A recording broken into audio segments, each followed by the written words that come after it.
Hello everyone, welcome to Knowledge of Law. We will discuss to Hindu marriage act 1955.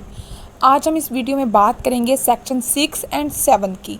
Guys जो हमारा section 6 है ये repealed हो गया है. Now let's start section 7, ceremonies for a Hindu marriage.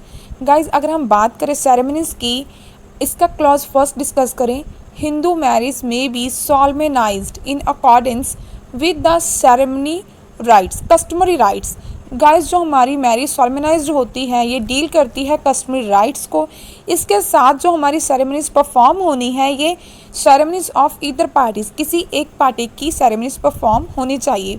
For example ये boy है ये गर्ल है, दोनों की जब मैरिज हो रही है at the time of the marriage दोनों पार्टीज में किसी एक की सेरेमनीज परफॉर्म होनी चाहिए, तब कोई मैरिज एज ए सॉल्मेनाइज्ड होती है.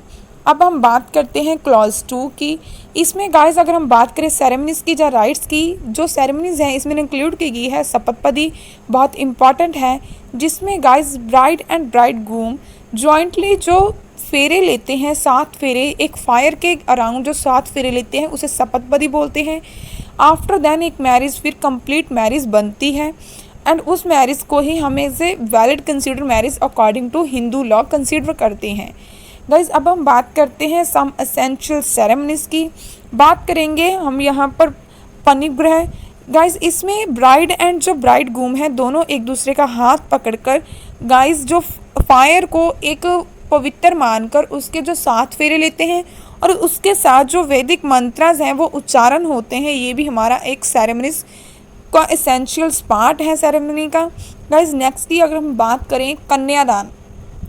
गाइस जो कन्यादान है इसमें जो फादर है वो अपनी बेटी का ब्राइड ग्रूम को का एक गाइस वो गिफ्ट करता है ब्राइड ग्रूम को अपनी ब्राइड. ये भी एक हमारा सेरेमनी है, ये बहुत इम्पॉर्टेंट पार्ट है. गाइस हम नेक्स्ट पार्ट की बात करें शपथपदी. गाइस जो शपथपदी है ये बहुत इम्पॉर्टेंट है, जिसमें 7 फेरे लिए जाते हैं.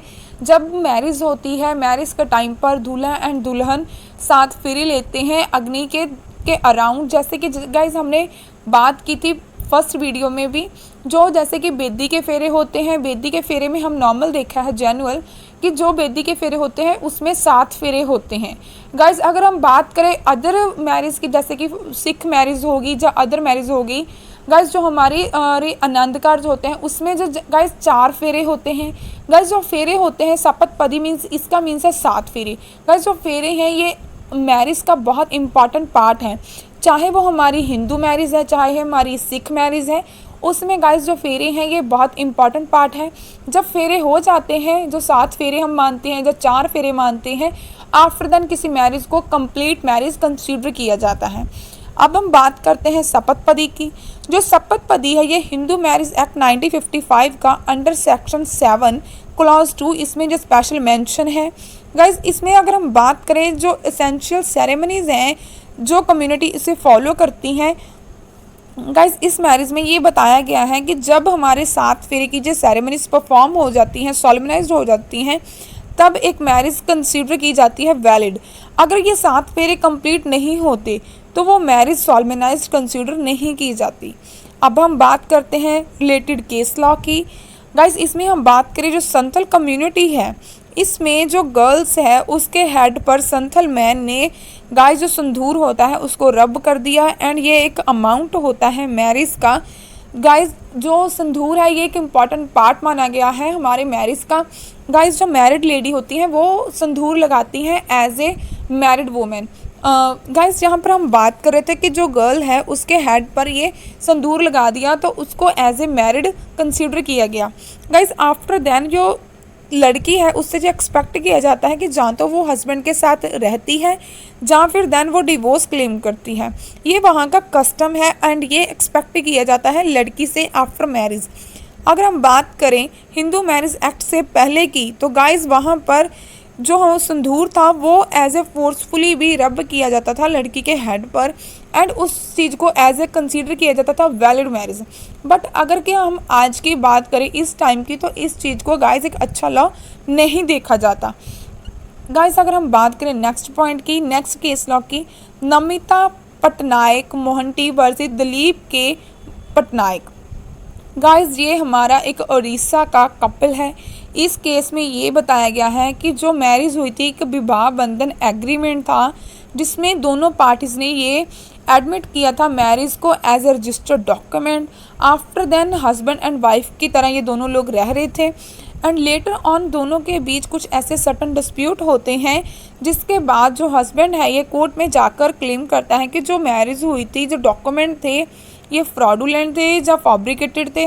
बट कोर्ट यहाँ पर ये हेल्ड करती है जो हमारा सेक्शन 7 है, ये इसमें जो आपने मैरिज की है वो आपने विलिंगफुली एंटर किया है, विलिंगली इस विवाह बंधन एग्रीमेंट को, इसलिए आप इसे गाइस चैलेंज नहीं कर सकते, he can not challenge it. अब हम बात करते हैं थर्ड पॉइंट की, थर्ड केस लॉ की। गाइस यहाँ पर हम बात करेंगे जो प्रोविज़न है बाइगैमी की, इसमें हम केस लॉ देखेंगे लक्ष्मी देवी वर्सेस सत्यानारायण। गाइस यहाँ पर कोर्ट ने हेल्ड किया था जो हमारी सेरेमनीज हैं होमा एंड सपतपदी, ये एसेंशियल सेरेमनी है ऑफ अ हिंदू मैरिज की। अब हम बात करें केस लॉ में बाइगैमी की। गाइस इसमें जो नेसेसरी है कि आपको प्रूव करना पड़ता है कि जो आपने सेरेमनीज परफॉर्म्ड की हैं सेकंड मैरिज में। गाइस जो बाइगैमी होती है इसका मीन्स होता है जब आप वन टाइम पे मोर मैरिज, अगर आपकी ऑलरेडी आप मैरिड हो और देन आप सेकंड मैरिज करते हो, उस मैरिज में क्या आपने ये सेरेमनीज परफॉर्म की है। अगर आपने ये सेरेमनीज परफॉर्म नहीं की तो इसलिए आप इसमें आप बाइगैमी के ऑफेंस में हेल्ड भी नहीं होते, आप इंक्लूड नहीं होते। सिमिलरली एक केस देखते हैं रमा देवी वर्सेस अशोक व्यास।